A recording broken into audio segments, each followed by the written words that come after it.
नमस्कार जय जगन्नाथ दर्शक बंधु आपणक पिला बहुत परिश्रम करुछंती सकाळु राति पर्यंत पाठ पढुछंती मन ध्यान दे पाठ पढुछंती किंतु मन रे किछि रहउनी। शिक्षक माने प्रश्न पचारले उत्तर दे पारु नांती,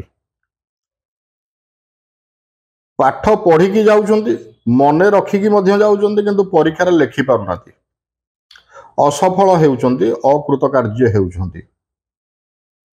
आज आपन को एमे एक दिव्य उपाय कहिबी जद्वारा आपन को पिला जदि से उपाय टिके अवलंबन करंती विद्या क्षेत्र रे उन्नति हेबो, तांकर स्मरण शक्ति मध्य वृद्धि हेबो एवं परीक्षा रे कृतकार्य हेबे।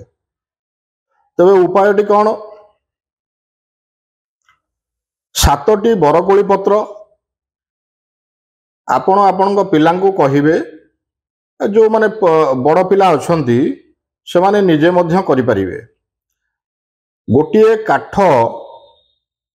काठर पीढ़ा उपरे गोटिए लाल रंगर वस्त्र पकेबे, 7टी बरकोली पत्र को धाड़ी करी रखिबे। उक्त बरकोली पत्र उपरे गोटिए लेखाए गुआ 7टी गुआ ता उपर रखिबे। चंदन सिंदूर एवं फूल अर्पण करिवे। हनुमान को उद्देश्य रे धूप एवं दीप प्रदान करिवे। आसन पकई बसिबे।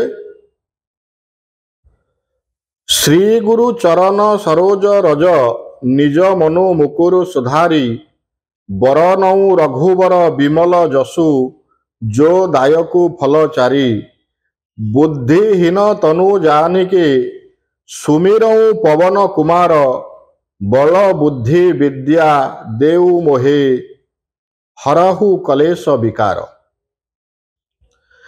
हनुमान चालीसार ए प्रथम दोहाटी 27 थर जप करिवे।